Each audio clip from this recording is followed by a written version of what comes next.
হ্যাঁ, আসসালামু আলাইকুম। আসলে একটা বিষয়, এই ভিডিও বার্তাটা আসলে বানানো, আপনারা জানেন বিগত ফ্যাসিস্ট আওয়ামী লীগ সরকারের আমল থেকে আমাদের একটা আন্দোলন চলমান ছিল, পল্লী বিদ্যুতের আন্দোলন।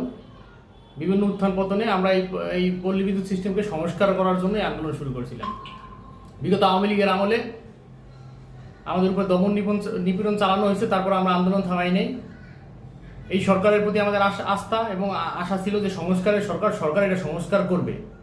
উল্টা সংস্কারের পরিবর্তে পল্লী বিদ্যুতায়ন বোর্ড আমাদের প্রতি দমন নিপীড়ন, হয়রানি, চাকরিচ্যুতির মতো ঘটনা অব্যাহত রাখছে। অনেককেই সাসপেন্ড করছে, অনেকেই জীবিকা রুজির উপরে হাত দিচ্ছে। আমরা ছোট চাকরি করি, এর উপরে আমাদের মতো ছোট ছোট মানুষদের উপরে এই দমন নিপীড়ন অব্যাহত রাখছে। সরকারের প্রতি আমাদের আস্থা আছে এবং আস্থা ছিল, কিন্তু আজকে একটা কথা দেখে আমরা হতাশ। প্রধান উপদেষ্টা মহোদয়ের যে প্রেস সচিব মহোদয়, উনি আজকে একটা কথা বলছেন যে আন্দোলনে দেশি বিদেশি ষড়যন্ত্র আছে।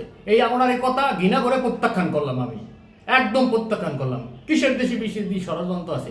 আপনি এটা সমাধান করতে পারবেন কিনা সেটা বলেন, আপনি সংস্কার করবেন কিনা সেটা স্পেসিফিক বলেন, যে হ্যাঁ আমি সংস্কার করতে পারবো বা পারবো না।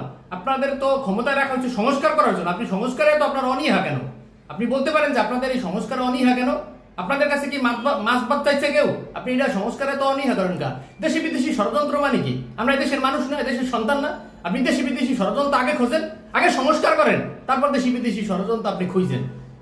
এটা সংস্কার করতে হবে, স্পষ্ট কথা, এর বাইরে কোনো কথা নাই। কর্মসূচি যেটা আছে এটা চলতে থাকবে, তীব্রতর হবে। আমি বললাম এই কর্মসূচি তীব্রতর হবে, দায়িত্ব আপনাদের নিতে হবে। আপনারা যে আনারি কথাবার্তা বলবেন না, পরিপক্ক কথাবার্তা বলেন। এগুলো কোনো পরিপক্ক কথাবার্তা, এটা আনারি কথাবার্তা। আপনি এত বড় একটা দায়িত্বশীল জায়গা থেকে ধরনের কথা কেন বলেন? এটা আপনি সংস্কার করবেন, কোন প্রকার দমন নিপীড়ন হয়রানি করবেন কি? তীব্র থেকে তীব্রতর আন্দোলন হবে। কোনো লাইনম্যান থাকবে না কাজে, একটা লাইনম্যান কাজ করবে না। লাইনম্যান খুঁটির মাথায় ঝুলে মারে, আপনার সেটা দেখার তো মুরত নেই। আপনি সেটা খোঁজ খবর নিচ্ছেন না। আমরা তো লাইনম্যান সামান্য, আপনার কাজ করে খাই। আপনি আমাদের কাজের পরিবেশ করে দিবেন, আলতু ফালতু কথা বলবেন না। দয়া করে আপনার কর্মসূচি চলমান রাখবেন, এই কর্মসূচি অব্যাহত থাকবে। যতদিন এই দাবি না মানা হয় ততদিন অব্যাহত থাকবে এই কর্মসূচি। আমরা এই দেশের সন্তান, আমরা কি বেশি আসছি নাকি? উনি দেশের বাইরে ছিল, আমরা আজীবনে দেশে আছি, আজীবনে দেশে থাকবো। এই এই এই আন্দোলন চলবে চলবে চলবে এবং চলবে।